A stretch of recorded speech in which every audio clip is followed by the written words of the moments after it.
नमस्कार. प्राध्यापक बीज मांगले, जागर टाइम्स मध्ये आपल्या सर्वांचं स्वागत. मित्रो, अत्यंत वेगळा विषय. मराठा आरक्षणाविषयी अनेक जणांनी विरोधात लढाई केली. एक आपण असं म्हणू, आमदार लाड सदाभाऊ दरेकर, त्यात आता राजेंद्र राऊतांची भर. या विषयावर आपण बोलणार आहोत. मित्रांनो, 2-4 दिवसापूर्वी आमदार राजेंद्र राऊत या अपक्ष आमदारांची, की ज्यांनी भारतीय जनता पार्टीला पाठिंबा दिलेला आहे, मराठा आरक्षण योद्धा मनोजदादा जरांगे यांच्या विरोधात गरळ ओकण्यासाठी नियुक्ती झाली असं म्हणायला पाहिजे. अचानकपणे राजेंद्र राऊत राजकीय अवकाशात प्रकट झाले आणि मनोजदादा जरांगे पाटलांच्यावर जोर जोरात आरोप करू लागले. आमच्या प्रश्नांची उत्तरं द्या, अनेक प्रकार. खरं तर विधानसभेच्या निवडणुका जवळ येत असताना आणि मराठा आरक्षण हा मुद्दा आपल्याला चांगलाच भोगणार, त्याच्यावर आपल्याला उत्तर सापडलं नाही. मराठ्यांना आरक्षण आम्ही देणार नाही, पण मराठ्यांनी आमच्याच बाजूला मतदान करावं, अशी भूमिका असणाऱ्या मंत्री व उपमुख्यमंत्री देवेंद्र फडणवीस साहेबांना काय करावं हे सुचत नाही. लोकसभा निवडणुकीच्या वेळेला मनोजदादा जरांगे यांनी उघडपणे मराठा समाजाला असं सांगितलं नाही की तुम्ही महाविकास आघाडीला मतदान करा का महायुतीला मतदान करा. काही मार्गदर्शन केलेलं नव्हतं. तरी देखील फडणवीस साहेबांनी नकारात्मक भूमिका, फडणवीस साहेबांची मराठा आरक्षण न देण्याची भूमिका आणि मराठा आरक्षण मिळतंय असं वाटत असताना आमच्या रक्तात डीएनए ओबीसीचा आहे म्हणणं, मराठ्यांना चिडवणं, हे त्यांना जड गेलं आणि मराठा द्वेषी म्हणून त्यांचा उल्लेख होऊ लागला. लोकसभेमध्ये महाविकास आघाडीला जागा साहजिकच जास्त मिळाल्या. सगळ्या मराठा समाजानं महाविकास आघाडीला मतदान केलं आणि महायुतीचा मोठा पराभव झाला. आता सुद्धा तीच भीती होईल या विषयामुळं ते असे तडफडत आहेत. तशी परिस्थिती येऊ नये यासाठी मराठ्यांची एकी तोडण्याचा आणि प्रामुख्याने मराठा योद्धा मनोज जरांगे पाटील यांचे मराठा समाजावरील एक हाती वर्चस्व कमी करण्याचा प्रयत्न हा भारतीय जनता पार्टी सातत्याने करत आहे. हे याचं उत्तर आहे.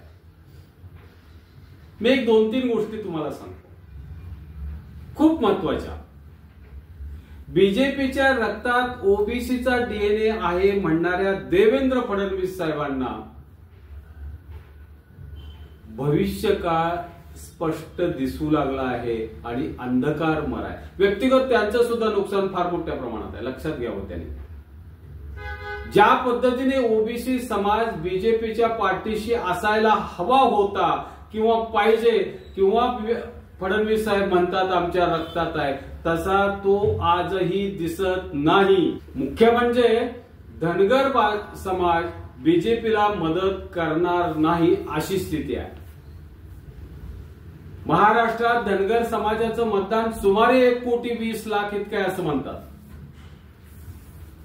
मित्रहो, माजी आमदार प्रकाश शेंडगे, आमदार गोपीनाथ पडळकर, हाके, वाघमारे असे कितीतरी फडणवीस साहेबांच्या नेते फडणवीस साहेबांच्या दरबारात पाणी भरत असले तरीही धनगर समाज हा भाजपवरती आता विश्वास ठेवणार नाही आणि तो नाराजच आहे. पहिल्या आठवड्यात आरक्षण देतो म्हणणारे फडणवीस साहेबांनी आता 10 वर्ष झालं ढुंकून बघितलेलं नाही. फडणवीस साहेबांच्या बरोबर पण मतदान मात्र बीजेपीच्या विरोधात जाईल. म्हणजे नेते फडणवीस साहेबांच्या बरोबर, मतदान विरोधात, अशी परिस्थिती होण्याची शक्यता 100% आहे. दुसरी गोष्ट म्हणजे 2024 लोकसभेच्या वेळेला जरांगे पाटलांनी मराठा समाजाला मतदान कोणाला करावं याविषयी विशिष्ट असं कोणतंही मार्गदर्शन किंवा गोष्टी केलेल्या नव्हत्या. राजकीय कोणताही निर्णय घेतलेला नव्हता. पण यावेळी मात्र जरांगे दादांनी राजकारणाच्या आखाड्यात उतरून राजकीय भाष्य केलंय. 288 आमदार निवडून आणणार किंवा 288 आमदार पाडणार अशी राणा भीमदेवी आरोळी त्यांनी ठोकले. पैकी 113 मतदारसंघात मराठा बहुमताने आहे हेही त्यांनी जाहीर केलंय. त्यामुळं सत्ताधाऱ्यांच्या पायाखालची वाळू सरकली. भाजपमध्ये चलबिचल सुरू झाली. निवडणुका पुढे ढकलण्यात आल्या हे त्याचंही एक महत्वाचं कारण आहे. अहो हेच काय करताय, लाडकी बहीण योजना, लाडका भाऊ योजना, 7.5 HP पर्यंतचे वीज बिल माफ करू असेल किंवा काय तीर्थक्षेत्र दर्शनाला चला, काहीही मतदारांना भुलवणाऱ्या सगळ्या योजना त्यांनी आता जाहीर केल्या. विकास कामं काय केलं हे त्यांना सांगता येत नाही. तरी देखील पुढच्या वेळा आपणच निवडून येऊ याची शाश्वती आजही त्यांना नाही. मतदारसंघात आणि राज्यात फिरल्यानंतर फडणवीस साहेब, शिंदे साहेबांना हे सांगता येत नाही आजही. त्यात गंमत बघा, जे वाईट घडायला नको ते घडत आहे. बदलापूर मधील 2 लहान चिमुकल्यावर झालेला अत्याचार, छत्रपती शिवाजी महाराजांचा मालवण राजकोट येथील पुतळा कोसळण्याचं प्रकरण, अशा राज्यात सातत्यानं घडून येणाऱ्या घटना असतील किंवा चंद्रशेखर बावनकुळेच्या मुलांना केलेला किंवा त्यांच्या मित्रांनी केलेला हिट अँड रनचे केसेस, हे सगळं बीजेपीच्या विरोधात वातावरण निर्माण करत आहे. हे लक्षात ठेवा. हे प्रत्येक प्रकरण अत्यंत गलिच्छ पद्धतीनं फडणवीस साहेबांच्या पोलीस खात्यानं हाताळलंय असं स्पष्ट होत आहे. बदलापूरच्या प्रकरणात चिमुकल्यावरील अत्याचाराची केस नोंद करायला देखील आई वडिलांना दिवस पोलीस स्टेशन मध्ये बसवून घेतलं गेलं.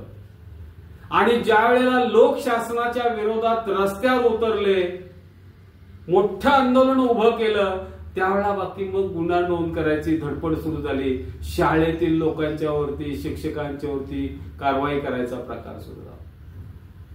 छत्रपतींचा पुतळा तर उभा केलेल्या 8 महिन्यातच कोसळला. भ्रष्टाचार कशात करावा याचे भान सुटलेलं हे लोक आहेत याची खात्री तमाम मतदार बंधूंना झालेली आहे, हे लक्षात ठेवा.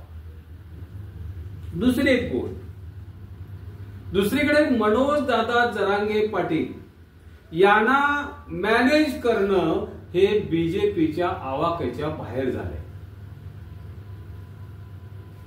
त्यामुळे एकच पर्याय उरतो, तो म्हणजे त्यांना बदनाम करणं, त्यांच्या नेतृत्वावर शंका उपस्थित करणं, लोकांमध्ये त्यांच्याविषयी कुप्रसिद्धी होईल असं वागणं, त्यांच्या कार्यावरती शंका घेणं, आंदोलनातीलच लोक पडून त्यांच्याच विरोधात उभं करणं, मराठ्यांच्या विरोधात मराठेच उभं करणं, मराठा समाजाचे आमदार मनोज दादा जरांगे यांच्या विरोधात उभा करून त्यांच्यावर बेफाम आरोप करणं की जेणेकरून मराठ्यांची एकी तुटेल असे हे प्रयत्न आहेत. बीजेपी कडून आरोप झाल्यास त्याचा परिणाम होत नव्हता असं त्यांनी बघितलंय. याच्या आधी आमदार लाड साहेब असतील, आमदार दरेकर साहेब, सदाभाऊ खोत, आमदार छगन भुजबळ, आमदार राणे साहेब सगळ्यांनी प्रयत्न केले, सगळे थकले, पण मराठ्यांची एकी मनोजदादा जरांगे पाटलांच्या नेतृत्वाखाली असलेली तुटायला तयार नव्हती. म्हणून दादांच्या विरोधात बीड जिल्ह्यातील आमदार राजेंद्र राऊत उतरले असं बोललं जातं. राऊत साहेबांनी सुरुवातीलाच बार्शीतील दादांचे काही कार्यकर्ते फोडले किंवा आमदार असल्यामुळे त्यांच्याजवळही काही मराठे असतील. राऊत साहेबांनी जोरदार आरोपाची फैरे झाडायला सुरुवात केली. त्यांना काय बोलतोय याचं हे राहायला तयार नाही. जी मागणी मनोज दादांनी केली होती तीच मागणी म्हणजे ओबीसी प्रवर्गातून मराठा आरक्षण द्या याच मागणीसाठी त्यांनी ठिय्या आंदोलन सुद्धा सुरू केलं. समोर विधानसभेच्या निवडणुका आहेत. ते म्हणतात विधानसभेच्या स्वतंत्र अधिवेशन बोलवा आणि त्यामध्ये निवडणुकीपूर्वी सगळ्या विरोधी आणि सत्ताधाऱ्यांच्या आमदारांचं मत नोंदवून घ्या. ते आरक्षणाच्या विरोधात आहेत का आरक्षणाच्या बाजूने आहेत. मित्रो, आता त्यांची जी भूमिका आहे ठिय्या आंदोलनाची, याच्यातून असंही कदाचित असू शकेल की भारतीय जनता पार्टीला या निवडणुकीच्या आधी मराठा आरक्षणाच्या संदर्भात एखादी मोठी घोषणा करायची असेल, पण घोषणा करून प्रश्न सुटणार नाही. प्रत्यक्षात कायदा करावा लागेल अशी परिस्थिती आहे. राजेंद्र राऊत साहेब, तुम्ही आलात फडणवीस साहेबांच्या सुटकेसाठी, हे बरोबर आहे, पण त्यातून प्रश्न सुटण्यासाठी कायदा झाला पाहिजे हे लक्षात ठेवा. खरं तर भारतीय जनता पार्टी हीच राजेंद्र राऊत साहेबांची पार्टी आहे आणि विरोधकांची मराठा आरक्षणावरची भूमिका स्पष्ट करण्याची ती मागणी करतात. जी मागणी एकनाथ शिंदे आणि देवेंद्र फडणवीस या दोघांनी जीवतोड केली होती. अरे सत्तेवर तुम्ही आहात, मागणी कुणाकडे करतात? आतापर्यंतची कामं काय तुम्ही विरोधकांना विचारून केलेत का? राजेंद्र राऊत साहेब हे उपमुख्यमंत्री देवेंद्र फडणवीस साहेबांच्याच भाषेत त्यांच्याच इशाऱ्यावरती काम करतायत असं म्हणायला 100% वाव आहे. आणि त्यामुळंच मनोजदादा जरांगे पाटलांनी थेटपणे सांगितलं की उपमुख्यमंत्री देवेंद्र फडणवीस साहेबांचा हा सापळा आहे, ट्रॅप. त्यांच्याच इशाऱ्यावर आमदार राजेंद्र राऊत हे आंदोलनाची भाषा करतायत हे स्पष्ट झालं. करतील, आणखी काही दिवस करतील, प्रयत्न करतील आणि कोणत्याही परिस्थितीत मराठ्यांना मी आरक्षण देतो ही सहानुभूती आपल्याकडे वळवायचा प्रयत्न करतील. कारण राऊत साहेबांना राजकीय प्रचंड अपेक्षा आहे. त्यांना पुन्हा आमदार व्हायचं आहे, जमलं तर मंत्रीही व्हायचं आहे. पण त्यांनी हे लक्षात ठेवावं की मनोजदादा जरांगे पाटील यांना कोणत्याही अभिलाषा नाहीत, ना त्यांना राजकीय अपेक्षा आहेत, ना त्यांना आर्थिक म्हणजे पैशाच्या अपेक्षा आहेत. त्यांना केवळ मराठा समाजाच्या मुलाबाळाची काळजी आहे. हे वेळोवेळी सिद्ध झालंय, स्पष्ट झालंय. आतापर्यंत त्यांनी जीवावर उदार होऊन 5 वेळा उपोषण केलंय. तुमचं क्रेडिट काय? हे या राज्यातील मराठा समाजाने उघड्या डोळ्यांनी बघितलंय की मनोजदादा जरांगे पाटील हे अत्यंत टोकाचे प्रामाणिक आहेत समाजासाठी. आज या आंदोलनात म्हणजे उर्वरित महाराष्ट्राला दिसलेल्या राजेंद्र राऊत साहेबांचं आगमन कोणत्या उद्देशानं झालंय आणि ते काय बोलतायत हे महाराष्ट्रातील मराठा समाज स्पष्टपणे जाणून आहे.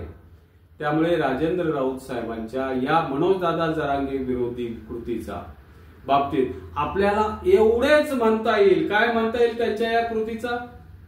बघा, मी एक छोटेस वाक्य केलेलं आहे. काय म्हणतोय बघा, आमदार राणे लाड सदाभाऊ दरेकर, आमदार राणे लाड सदाभाऊ दरेकर, त्यात आणखी एका राजेंद्र राऊतांची भर. एवढाच याचा अर्थ होतोय असं मला वाटतंय. धन्यवाद मित्रांनो. माझी पोस्ट आपल्याला कशी वाटली हे कमेंट करून सांगा आणि ही पोस्ट आपण लाईक, शेअर आणि सबस्क्राईब करा. नमस्ते.